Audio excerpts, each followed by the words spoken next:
España republicana. Por eso el tema catalán no nos es ajeno en México. Y lo que ha sucedido en Cataluña, después, nos vamos a la historia reciente, pensemos en la caída del muro de Berlín. Y después de la caída del muro de Berlín y de la reunificación alemana, el mapa político en Europa particularmente ha cambiado de manera importante, o sea que tampoco tendríamos por qué asustarnos porque vuelva a cambiar el mapa. A mí me llama la atención, bueno, pues hay un fenómeno innegable de lo que está pasando en Europa y en el mundo con los sistemas políticos. Hay una crisis política a nivel mundial, hay una crisis de partidos a nivel mundial. Aquí tenemos un ejemplo claro, ¿no?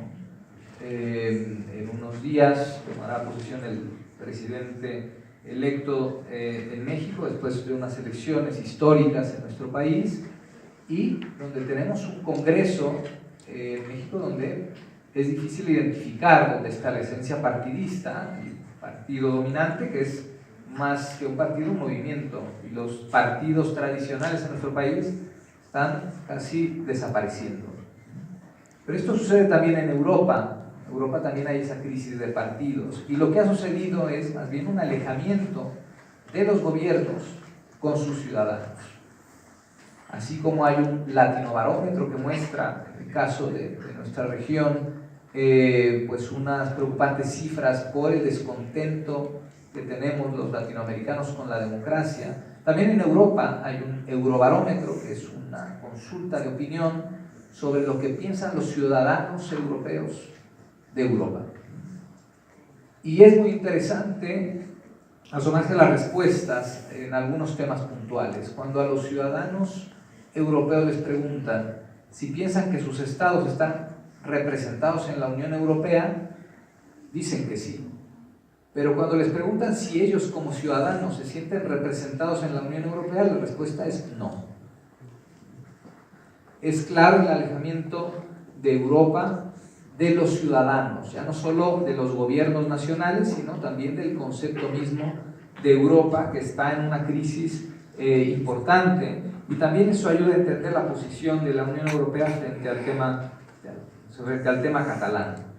Si cuando cayó el muro de Berlín, pues las dos Alemanias se unificaron, y esa Alemania unificada se incorporó como tal a la Unión Europea también, y esta Alemania reunificada dentro del proyecto europeo también fue un paso sui generis.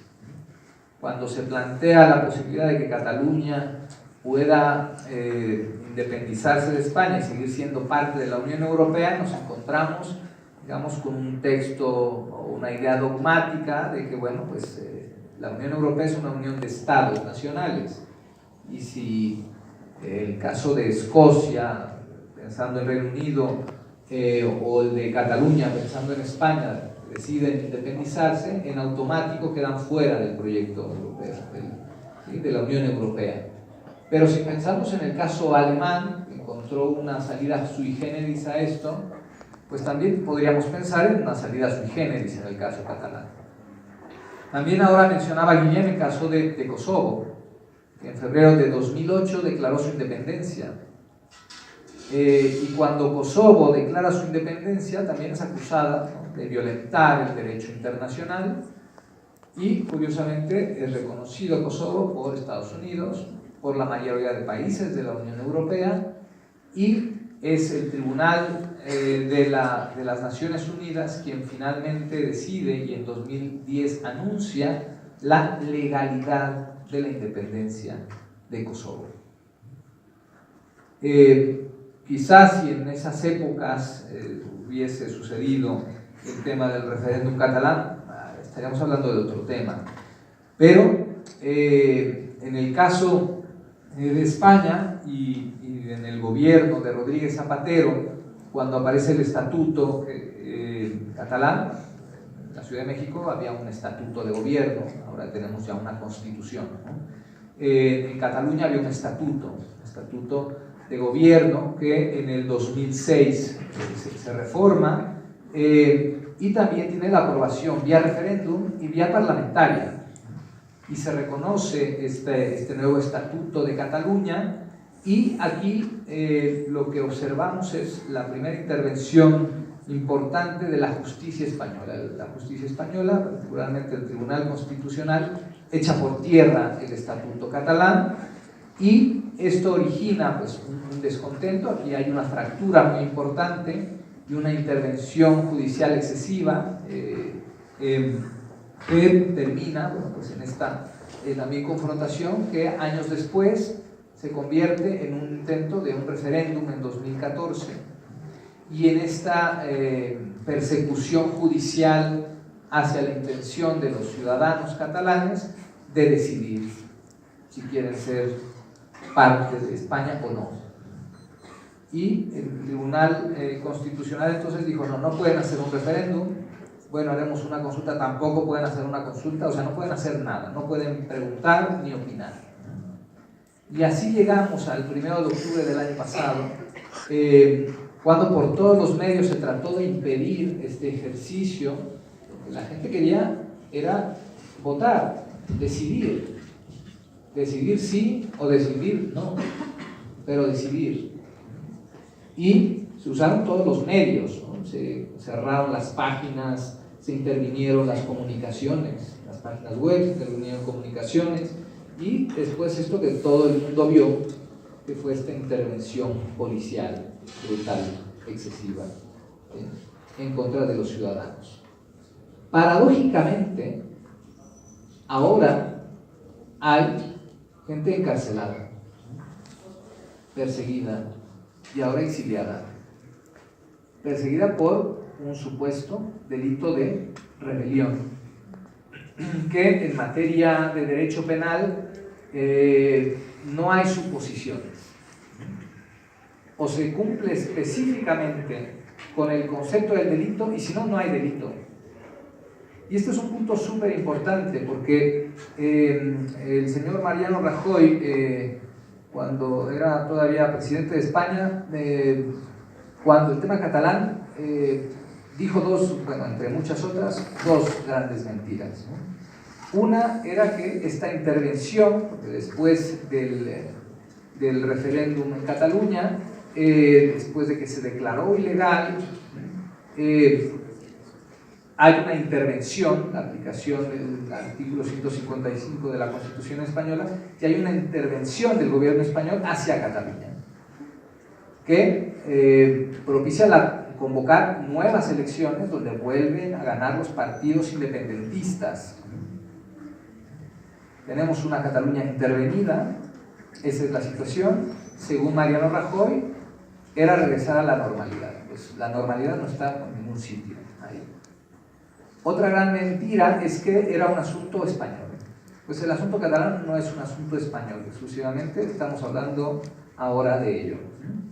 Pero también ha tenido efectos políticos en Europa y efectos jurídicos, y esta es una parte importante, porque por un lado se ha utilizado el tema de la persecución judicial. Hay dos ex eurodiputados que están en la cárcel, Raúl Romeva y Oriol Junqueras, ¿sí? Y muchos otros que están ahí sin que se haya iniciado formalmente un proceso. Esto es absolutamente irregular y absolutamente inadmisible. Pero el delito de rebelión, además, establece como requisito que haya violencia. Lo que hubo fue violencia, sí, pero por parte de las fuerzas policiales, no por parte de quienes quisieron ejercer este derecho al voto. Una herramienta fundamental de los ciudadanos. Y el asunto ha llegado tan lejos que incluso la justicia belga, la justicia alemana, porque ha habido una euroorden, que es una orden de extradición. En las órdenes de extradición, un gobierno pide a otro que detenga o persiga a alguien que ha cometido un delito. Y lo mínimo que debe hacer el Estado que recibe esa solicitud es ver que esencialmente se hayan cumplido las reglas básicas de un procedimiento. No entra al detalle, pero en esencia ver que el proceso sea mínimamente pulcro en términos jurídicos, cosa que en estos casos no ha sucedido. La justicia belga, la justicia alemana han dicho: aquí no hay delito de rebelión. Podrá haber otra cosa si quieren, pero delito de rebelión no se comprobó que haya violencia. Esto es súper importante, porque esto ha dejado muy mal a la justicia española en el ámbito comunitario, en el ámbito de la Unión Europea, donde también hay una justicia supranacional. Incluso el juez que emitió estas euroórdenes tuvo que retirarlas porque el asunto podría haber llegado al Tribunal de Justicia de la Unión Europea. Y muy probablemente el Tribunal de Justicia de la Unión Europea hubiese ratificado lo que determinó la justicia alemana, la justicia belga, ¿no? Pues esto no es evidentemente un asunto español. El asunto ha escalado mucho más allá.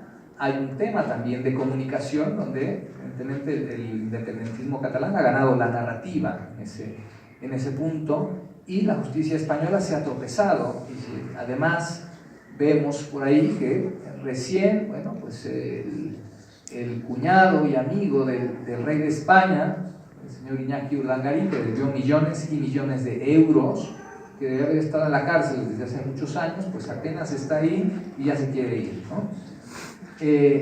Si vemos el trato diferenciado de la justicia española, resulta obsceno frente a un tema como el tema catalán. Insisto, donde hay gente que está encerrada, privada de su libertad, sin que se le haya iniciado un proceso. Donde no se ha probado, bueno, el delito de rebelión, para que dimensionen el asunto, tiene una penalidad mayor a la del delito de homicidio.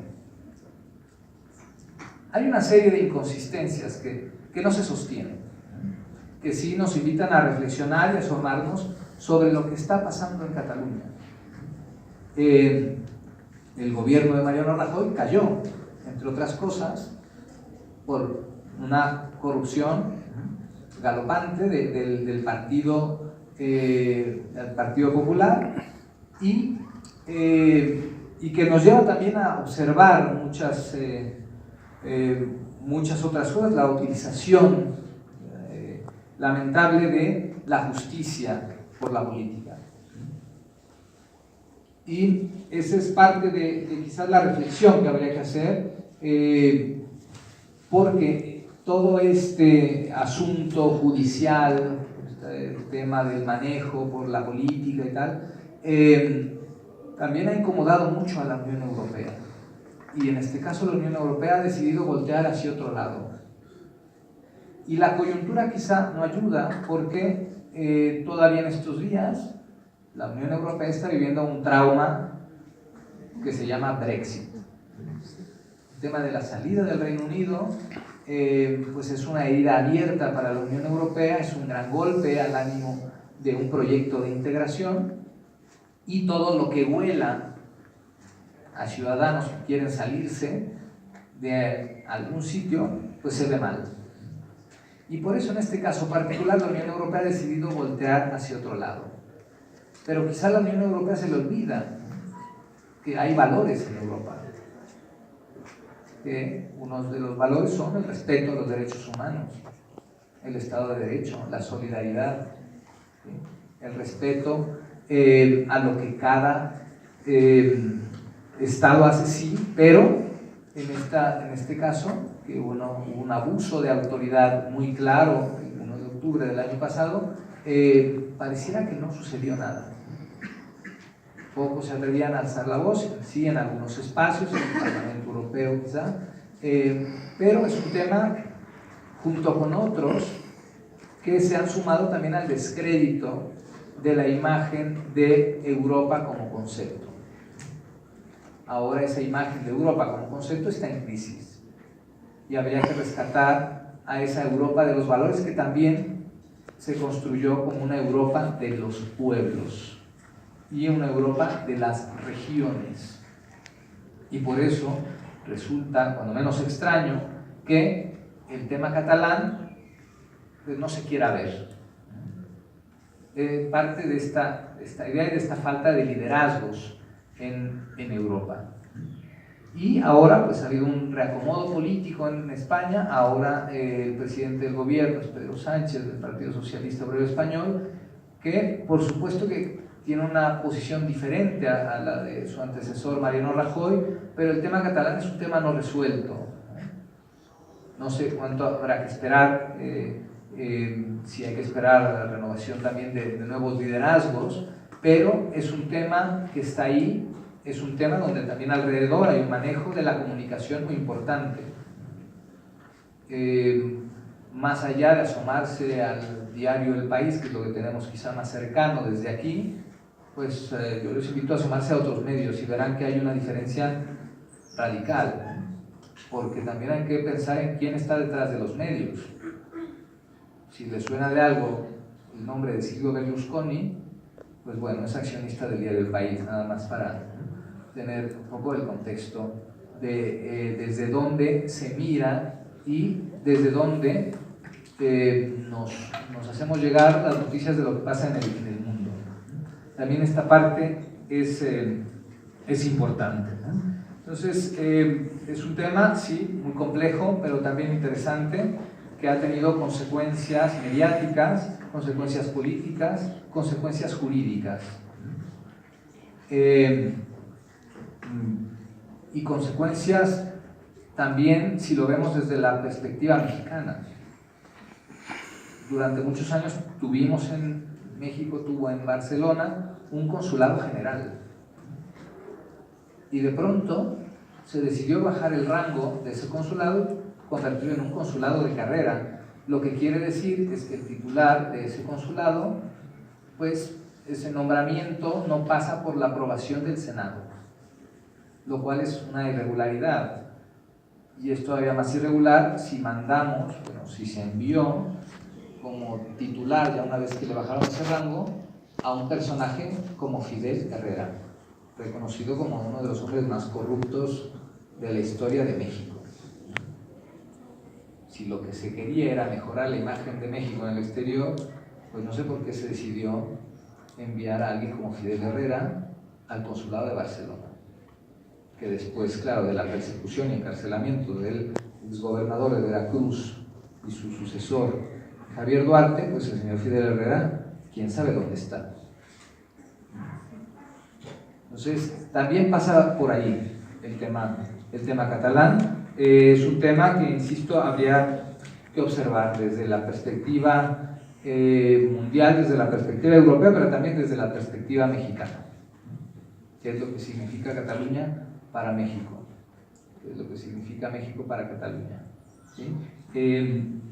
Y la idea de esa construcción europea, me quedo quizá con esta frase de Robert Schuman, que fue uno de los ideólogos de la construcción de lo que hoy conocemos como Unión Europea, que se refería en términos muy claros a Europa como una idea, y decía, en Europa no coaligamos estados, unimos hombres.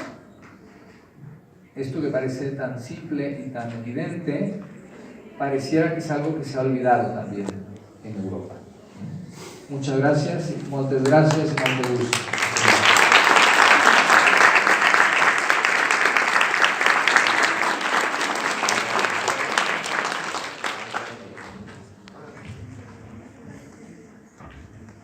Lamentablemente nos hemos quedado sin tiempo para preguntas. Bueno, podemos hacer rápidamente dos preguntas al público, si alguien tiene alguna pregunta rápido a los ponentes. Y a Tony Comín, que se encuentra desde Waterloo en Skype con nosotros. ¿Qué pasó? A ver, él.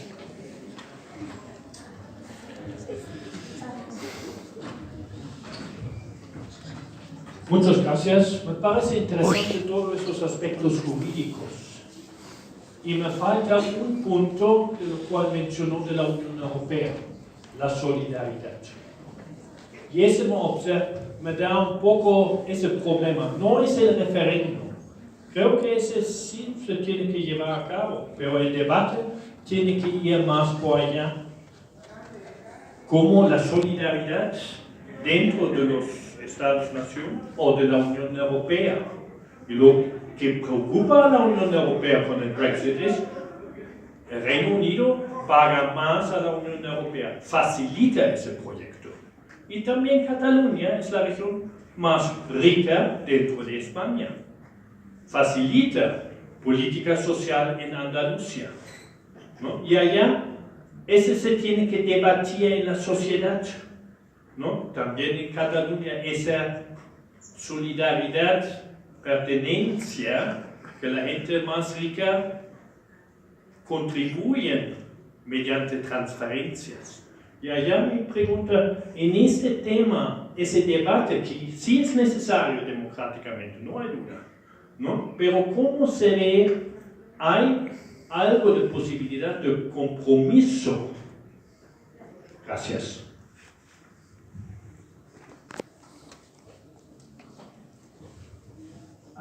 ¿Hay alguna otra pregunta? Va a hablar conmigo.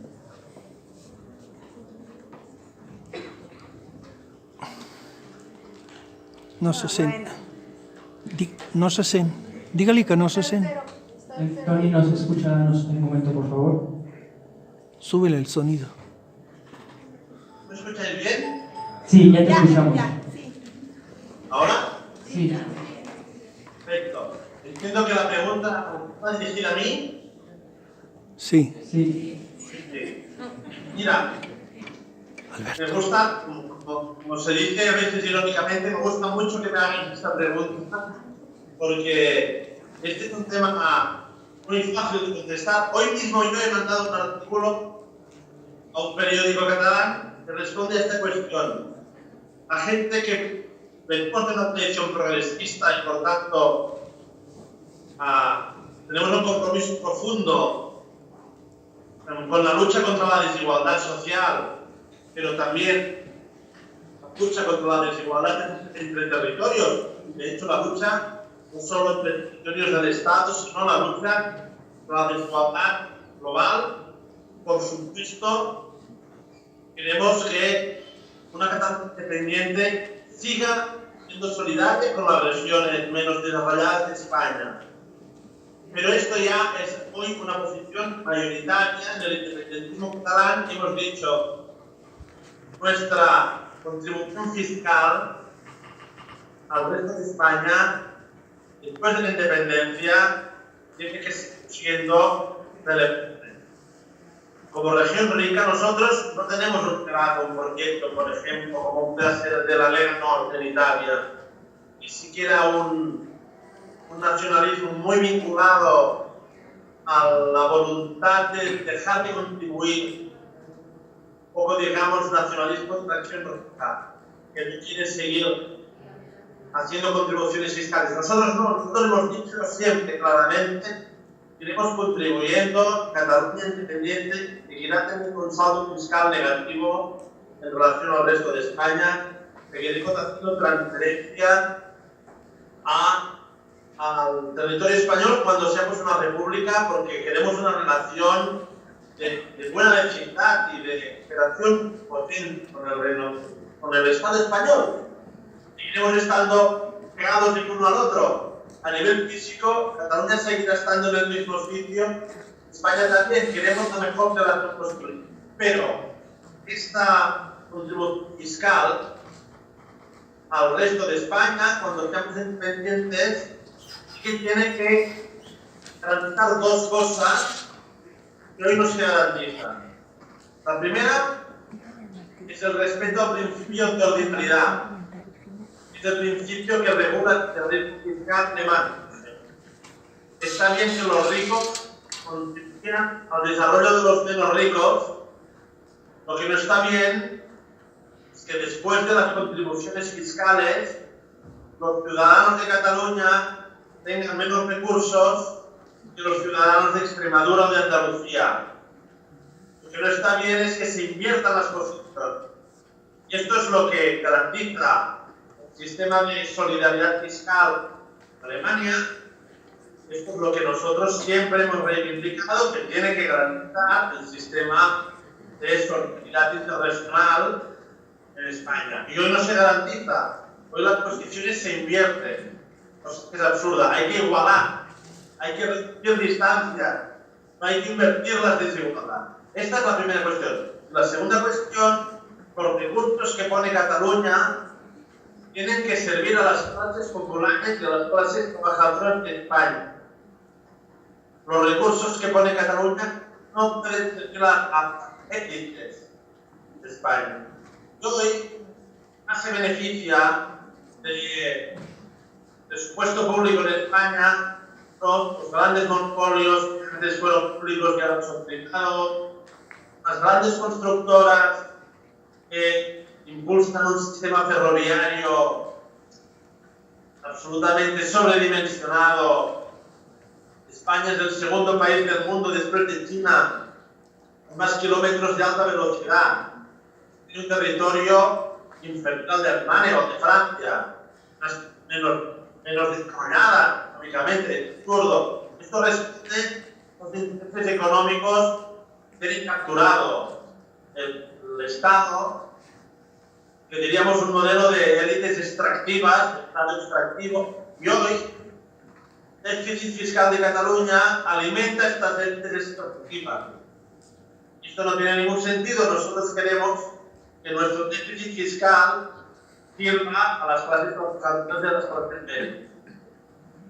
Estas serían las dos diferencias, pero la pregunta, ¿queréis seguir siendo solidarios con España después de la independencia? La respuesta es muy clara, sí. Vale, la siguiente pregunta. Buenas tardes, noches, conseller Comín, bona nit.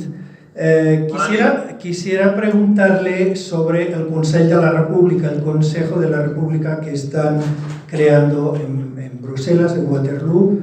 Es una plataforma digital, ¿qué es y cómo funciona? Y cómo también se podría después extrapolar a otros pueblos, como decía la licenciada, otros pueblos originarios más adelante en un futuro. Gracias. A ver, brevemente, el Consell de la República lo que intenta es mantener vivo el mandato del 1 de octubre. El 1 de octubre hicimos un referéndum, este referéndum fue reprimido, por tanto, por culpa de la presión no pudo cumplir estándares normales de un referéndum normal. El mandato que surge de aquel referéndum no tenemos la capacidad de las instituciones catalanas de aplicarlo, porque es evidente que la correlación de fuerzas hoy en Cataluña permite que el mandato de Cataluña se tiene que constituir en un Estado independiente con la República. Por tanto, podemos considerar que en términos jurídicos el mandato hoy no existe, porque el mandato jurídico sabemos que se caracteriza por la capacidad de ser fijados. El mandato jurídico se caracteriza por el hecho de que hay instituciones capaces de garantizar el cumplimiento de aquel mandato, de aquella norma. Pero que no haya un mandato jurídico no quiere decir que no haya un mandato político. Y el Consejo de la República quiere hacerse depositario de este mandato. El Consejo de la República lo que intenta es institucionalizar la legitimidad que sale del 1 de octubre. Tenemos un mandato que no lo podemos reconocer como un mandato jurídico, pero que es un mandato irreversible, es un mandato irrenunciable, es un mandato que supone una ruptura en la historia política de Cataluña, es un mandato político que dice una mayoría de los catalanes que han decidido que Cataluña tiene que ser una república. El Consejo de la República institucionaliza este mandato, tiene como objetivo último, por tanto, que este mandato político se convierta en mandato jurídico. Tiene como objetivo último conseguir que este mandato sea efectivo. el mandato que dice que Cataluña tiene que ser un Estado de forma república se materialice. Por tanto, el Consejo de la República, antes de esta legitimidad del 1 de octubre, defiende el mandato del 1 de octubre e intenta su cumplimiento. Para ello, desarrollará todas las funciones, todas las estrategias que son útiles a conseguir efectivamente materializar el mandato. La más obvia, la más importante, la principal de nuestras funciones es la internacionalización. La internacionalización es explicar y conseguir que el mundo reconozca el derecho de la autodeterminación de Cataluña, conseguir que el mundo diga que la autodeterminación de Cataluña tiene que ser respetada. Esto es muy importante para que el mandato del 1 de octubre se acabe realizando, porque efectivamente para que Cataluña sea una república de jure tiene que conseguir el reconocimiento de una parte, menos de una parte, de la comunidad internacional. Por tanto, el Consejo de la República trabaja ya desde hace un año, ahora nos hemos constituido ya formalmente, pero ya llevamos muchos meses trabajando en el ámbito de la internacionalización. Conseguir el reconocimiento del derecho a autodeterminación de Cataluña. Pero también lo que hace el Consejo de la República es expresar que estamos en tránsito. Cataluña desde el 1 de octubre ya no es una comunidad autónoma como las demás comunidades autónomas de España. Cataluña políticamente ya es otra cosa. Cataluña tiene instituciones autonómicas, pero como existe un mandato político del 1 de octubre, estamos en tránsito hacia la República. Y este tránsito empezó el 1 de octubre. Este tránsito empezó el día que obtuvimos un mandato político. Y por tanto, el Consejo expresa esta transición desde una comunidad autónoma a una república. Para avanzar en este camino, podemos trabajar, tenemos que trabajar en el campo de la internacionalización, pero podemos trabajar en otros ámbitos. Por ejemplo, la República Digital. También vamos a trabajar mucho el ámbito de la República Digital, porque toda república que se precie del siglo XXI tendrá una cara digital. No habrá estados en el siglo XXI que no tengan una dimensión digital. Forma parte de las instituciones políticas esta dimensión digital. Los estados que no desarrollen dimensión digital se han quedado en el siglo XX, pero no serán estados del siglo XXI. Entonces, podemos empezar a desarrollar la República Digital, la cara digital, la República Catalana desde el exterior, podemos. ¿Puede el Estado español cancelarnos, reprimirnos, vulnerar nuestros derechos civiles y trabajamos en el desarrollo de la República Digital? No puede. Por tanto, también lo vamos a hacer.